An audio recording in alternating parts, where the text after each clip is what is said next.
Yo, what's up? Kung sa mga panig kayo ng mundo naroon, sana po ay nasa mabuti kayong kalagayan. At ano nga po, panoorin po natin to. Binanata na naman ni Vice President Sara Duterte ang administrasyong bangag ni Bongbong Marcos. Ito po ay nangyari kahapon sa Liwasang Bonifacio, kung saan inendorso ng Vice President ang PDP laban slate para sa senatorial election, midterm election ngayong nararating na Mayo 12. Ito po, panoorin po natin itong talumpati ni Vice President Sara Duterte. Dumating na po ang ating inaantay! Ang pinakamatapang na babae sa Republika ng Pilipinas! Salubungin po natin ng masigabong palakpakan!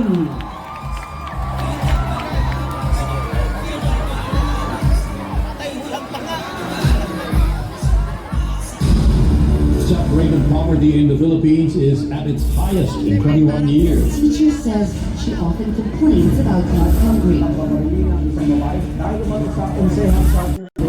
Pinagtataga hanggang sa mamatay ang natutulog na maglola. Bugbugi ng dalawang kasi never know. Ang bakit yung mga tao gumagamit ng drugs? Eh, meron din sa Kala, mga batang nagra-rugby nagkalat sa gitna ng daan. Mga taong pinagbabaril habang hindi ng pagkain sa karinyo nila. Sumabalat sa social media ang bidyong ito ng pamamalit sa mga After they go to school, they spend their days scavenging to earn money. Trabaho ang suspect at gumagamit sa umano ng droga. good luck sa atin na. Sa halip na tutukan ang kumakalang na siguro ng mga Pilipino. Krimen, droga at korupsyon. Mas inuna ang sariling interes at kasakiman sa kapangyarihan. Itinapong palabas ng bansa ang nag-iisang Pangulo na siyang tunay na nagmahal sa bayan. Mula nung si Tatay Digong ang naging Pangulo, tumahimik. Iisa lang ang sigaw. Duterte saan man sa mundo.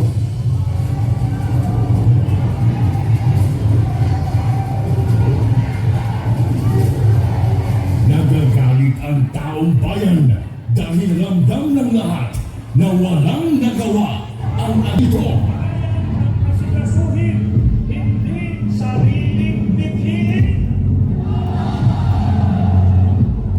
Nais nating katawanin ang nagkakaisang damdamin ng milyon-milyong Pilipino at isapiling ang kanilang pinag-isang bitbigin para sa isang mapayapa at nagkakaisang Pilipinas. Hindi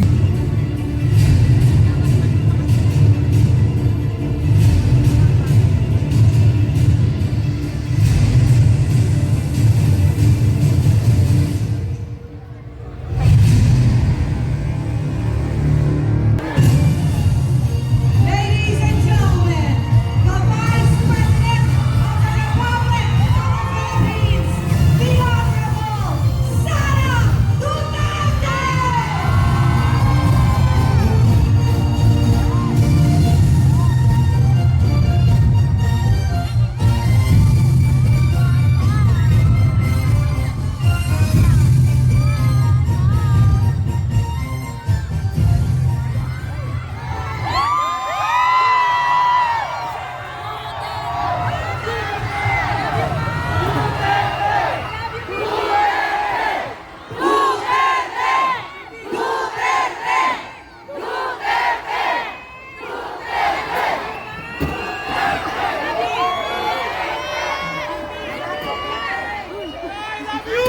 Mga kababayan,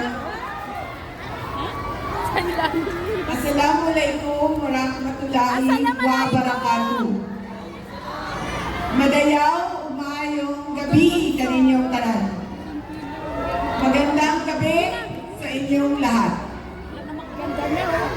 Una na sa lahat, ialay natin ang pasasalamat sa Diyos para sa araw na ito. Ganda, no? Maganda talaga ang Bisaya! Pangalawang pagpapasalamat ay sa inyong lahat na nasa ilalim ng ulan, gutom, walang ayuda,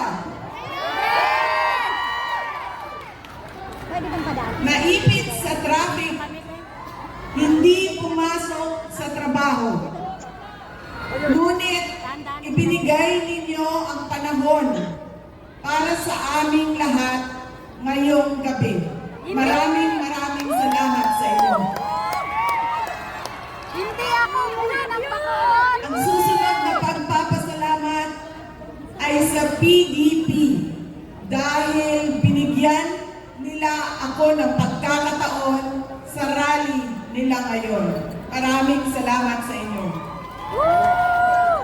Ang sunod na pagpapasalamat ay mula kay Pangulong Rodrigo Duterte. Sa inyong pagmamahal, sa inyong patuloy na suporta at pagdarasal na siya ay maibalik dito sa ating bayan. Maraming salamat.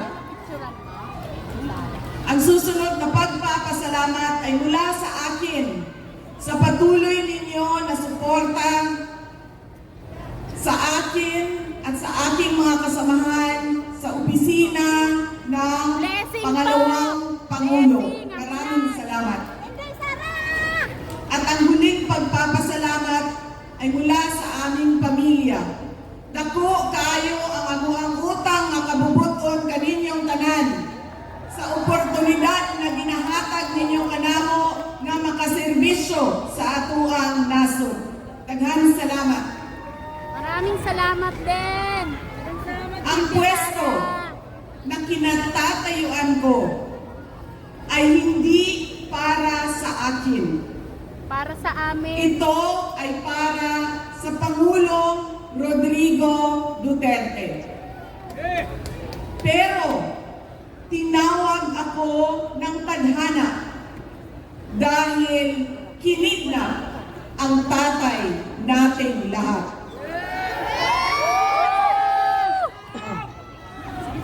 Sa pagkakataong ito, nakatayo ako sa entablado at humaharap sa inyo, hindi bilang kandidato.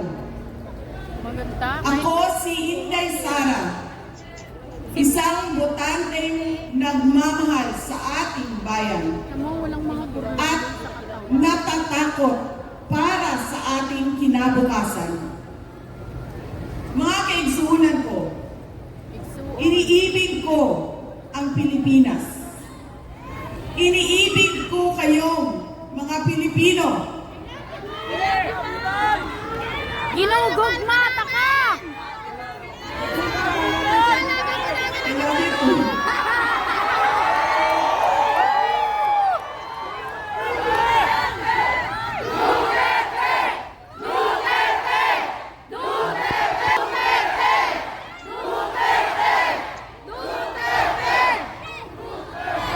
Election will decide the future of our country. Yes.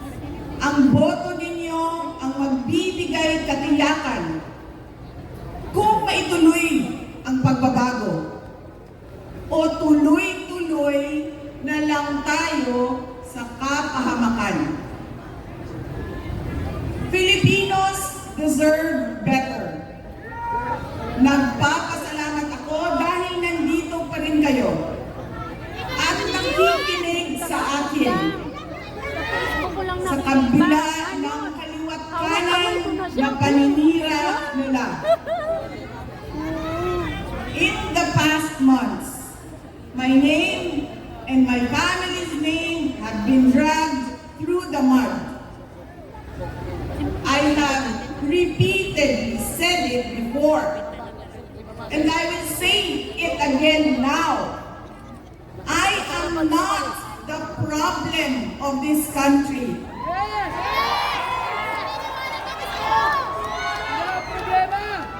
Hindi ako ang problema ng Pilipinas.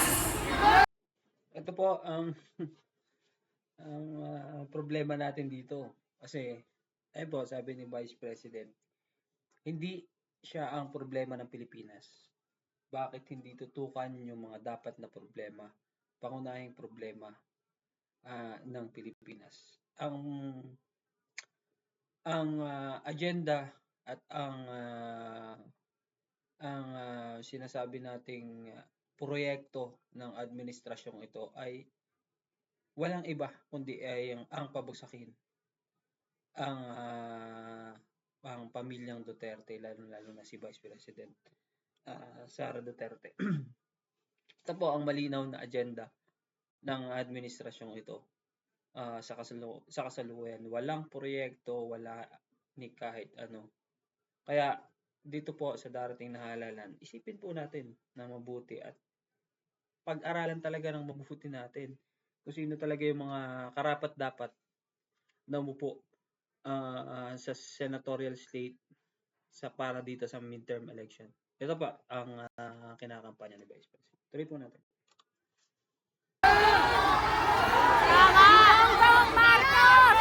Hindi Duterte ang problema ng Pilipinas.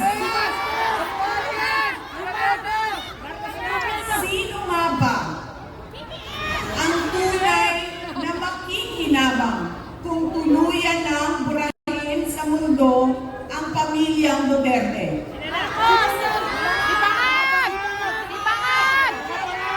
Hindi ang mga Pilipino. Lalo nang hindi makikinabang ang mga biktima sa krimen, mga walang trabaho, mga naghihirap, o maging ang mga nagugutom. What we are witnessing is a systematic demolition job against political opponents that once dared to put the country first, even if it meant going against the most powerful interests in our homeland. Sa kasamaang palad, iniluklok natin ang isang leader na walang kakayahang maintindihan ang tunay na kalagayan ng mga Pilipino. Tama po yun, no? Sinasabi dito ng Vice President na ilukulok natin yung Pangulo ngayon na walang kakayahan at hindi nakakababa sa laylayan talagang lipunan. Hindi nakikita ang problema. Hindi nakikita ang problema ng bayan. Ayun po, tuloy natin. At higit sa lahat, hindi kayang magdesisyon para sa kapakanan ng sambayanan. 20 kilong bigas. Pinagbabayaran natin ngayon ang pagpili ng maling leader. Nakikita natin ang lantaran at walang pakundangang paglabag sa ating saligang batas. Pinamumunuan din tayo ngayon ng isang taong patuloy pa rin tumatanggi, sumailalim sa isang pampublikong hair follicle drug test.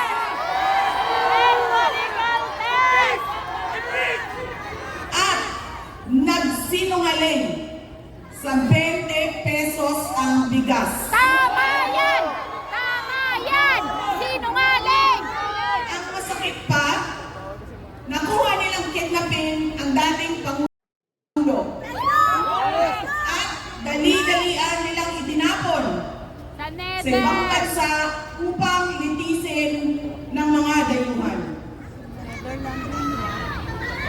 Ngunit, higit pa sa mga kabiguang ito ay isang mas malalim na pambabastos at pang-iniinsulto sa ating mga Pilipino.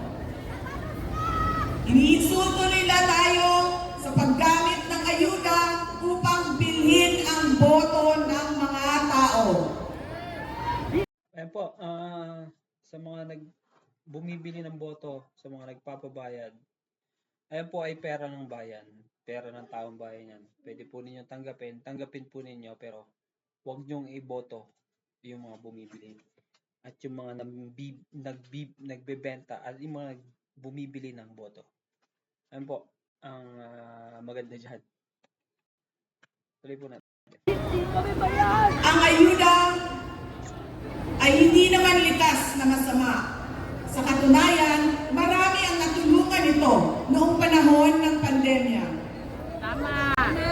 Ngunit kapag ginamit ito para manipulahin kayo at pagsamantalahan ang inyong kahirapan upang manatili sila sa kapangyarihan, nagiging sandata ito ng pang-aabuso. Ginagamit ang Again, ayuda para mag- Filipinos deserve better.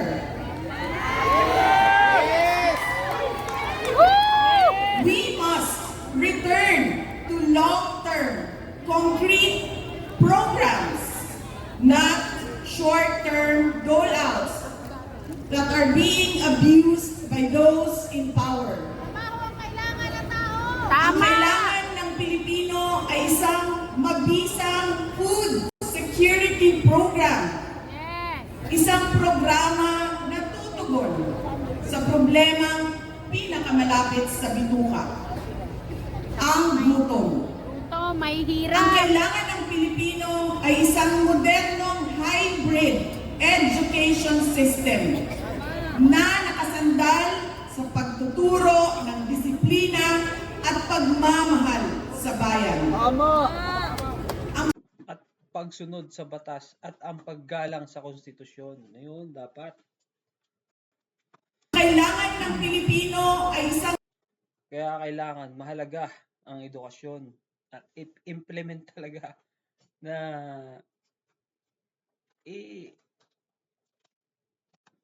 maganda dapat ang pagkakapundasyon simula sa pinakamababa. tunay na universal healthcare system Tama. Yun na tutugon araw-araw sa lahat ng health centers at hospitals at hindi lamang sa mga supporters ng politiko. Ang kailangan ng Pilipino ay matibay na infrastruktura. Let us build into the future. Ang kailangan ng Pilipino ay oportunidad sa hanap buhay at trabaho dito sa loob ng ating bayan. Tama. Masakit Para sa hindi kalooban nating lahat ang kalagayan ng maraming nating OFWs na malayo sa kanilang mga mahal sa buhay. At higit sa lahat, ang kailangan ng Pilipino ay peace and order. Kailangan nating ganap na puksain ang kriminalidad, illegal na droga, Tama. terorismo, at insurgency sa pamamagitan ng makatotohanang non-partisan Philippine National Police na suportado ng ating sandatahang lakas. Non-partisan nga dapat. Wala. Partisan ng mga ano ngayon. Siyempre, nababayaran. Maraming pera ngayon dyan. Sundalo at pulis, hindi nagsasalita. Pero maraming galit. Maniwala kayo. Yun po yung katotohanan din.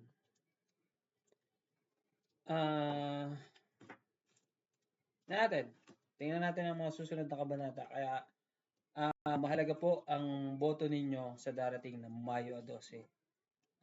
Sa isang linggo na po yan. 3 days to go na lang po. Tuloy po natin. Kinahanglan undangon nato ang batasan sa pagpili sa mga kandidato nga gikan sa political dynasty. Kining mga sikat nga apelyido nga magsayaw-sayaw ra o magkanta sa atubangan. Igo ra magpakatong Undangon ang mga party list na gikanag iya sa mga dato. Undangon ang mali na pagpili sa atong mga opisyales. Undangon ang budol o pagpamakak.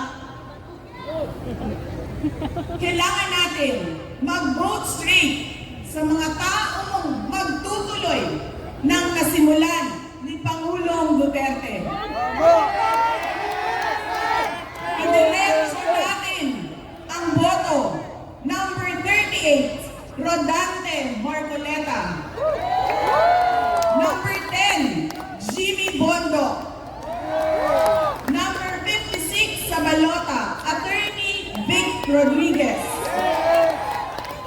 Number 22, Bato de la Rosa.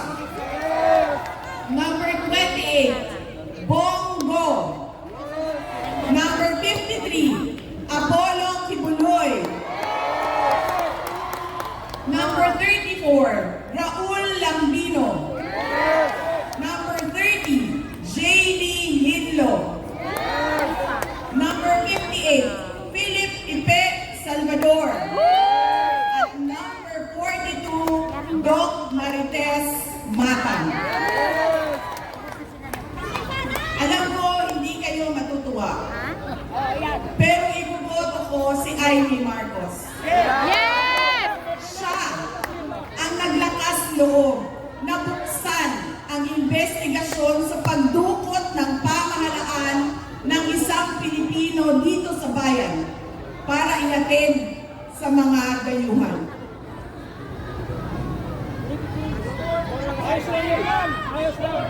Inuboto ko rin si Camille Villar dahil sa kanyang karanasan bilang mambabatas sa House of Representatives na makakatulong sa isang tunay na pagbabago sa Senado. Hindi ako mapapagod na sabihin ito. We Filipinos deserve better. Tunay na kapayapaan at kaunlaran na hindi lamang para sa iilang politiko at mayayaman. Kaya sa May 12, kailangan natin maging mapagmatya. May mga ulat at bulong-bulungan na may mga kumikilos na sa iba't ibang parte ng ating bansa. Mga babala na maaaring nagsisimula na ang malawakang dayaan sa halalan ng alyansa. Ang binuong alyansa ay isang mapanganib na pagsasanib puwersa ng isang administrasyong walang kakayahan, mga elitistang liberal at mga tinaguriang makabayan na ang tunay na hangarin ay manatiling mahirap ang taong bayan. Isang alyansa na handang ibalik tayo sa kadiliman ng narco-politics, sa bangungot ng Typhoon Yolanda, kung saan ang mga Pilipino ay iniwan sa ulan, sa gutom, at sa kawalang malasakit. Ito ang alyansang muli nais nating alipinin gamit ang kahirapan, kasinungalingan at kapangyarihan. Sa May 12, bumoto tayo ng may buong dangal. Bumoto tayo ng may tapang. Let us show the world that no amount of vote buying or cheating can suppress the fury burning in our hearts. Time and again, you have heard me say, God save the Philippines. Ngayong Lunes, bumoto tayo ng diretso. And let us all save the Philippines.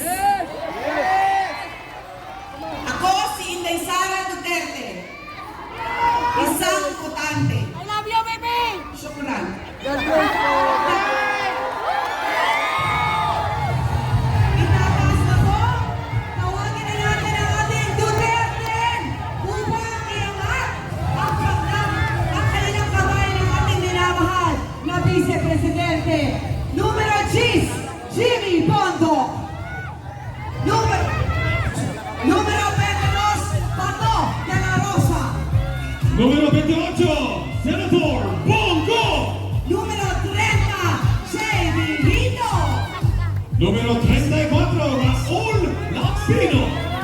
Número 38, Rodante Margoleta. Número 53, Pastor Apollo Kibuloy. Número 56, Attorney Vic Rodriguez. Número 58, 58, nag-isang Philip Salvador. At número 42, Doc Richard Mata. Kasama ang ating PDP Laban. Duterte! SRB Senator Robin Padilla.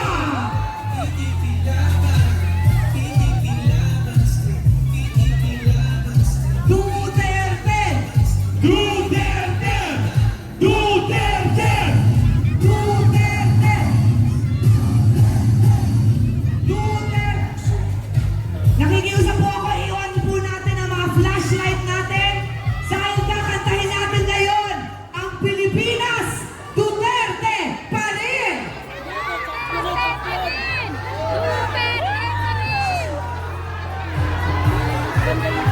Iwan natin para makita ng buong Pilipinas kung gaano tayo kadami dito sa Liwasang Bonifacio. Kasama ang KOJC Choir, kakantayin na natin ang Pilipinas, Duterte pa rin.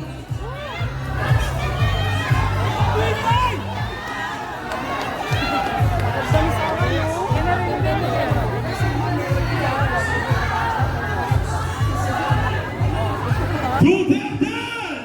Duterte! Duterte! Duterte! Duterte! Duterte!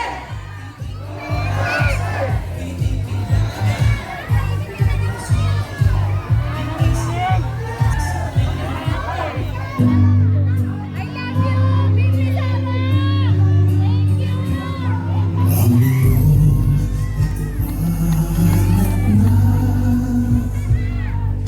isang ang nais nila,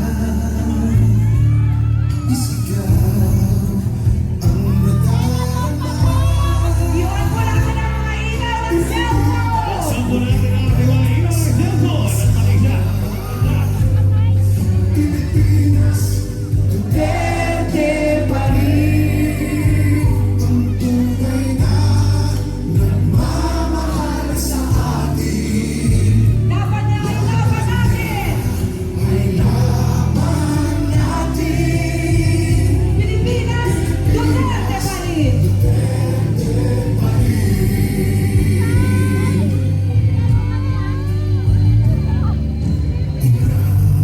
Bayang minamahal, lagi kang ipagdarasal. Na muli kitang makita,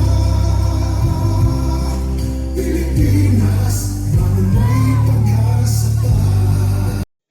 Ito po, mga kababayan ko sa bansang Pilipinas, sa darating na Mayo 12,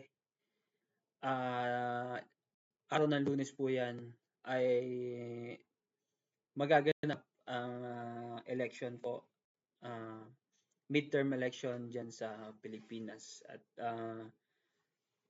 kabibilangan po ito ng mga senador, congressman, mayors, councilor, at yan po ay ating bigyan ng pansin para po sa mga para po sa kinabukasan at kinabukasan ng ating bayan, na huwag mapunta sa kuko ng kadiliman. Ayan po, ito po ang 10 ito, ang Duterte ay isa po sa mga matitinong tumatakbo ang ngayong midterm election po dyan sa Pilipinas, at kailangan po natin suportahan at kailangan po ng suporta ninyo para sa kanila, para po maluklok sila bilang senador midterm election. Ito po, hanggang dito na muna po ito. Maraming salamat po at pasensya na po kayo sa mga nakaraang linggo. Wala po tayong labas ngayon. Ngayon lang po, ito lang po yung isa sa mga nilabas ko po ulit ngayon na share video para sa aking account. Sa lahat po ng hindi pa nakaka-subscribe, paki-subscribe po ang channel na to, paki-hit ng notification bell para lagi po kayong updated para sa inilalabas namin araw-araw. Ito po, maraming salamat po sa inyo. Kung saan man panig kayo naroon, ay sana po ay nasa mabuti kayong kalagayan. Maraming salamat po. Duterte.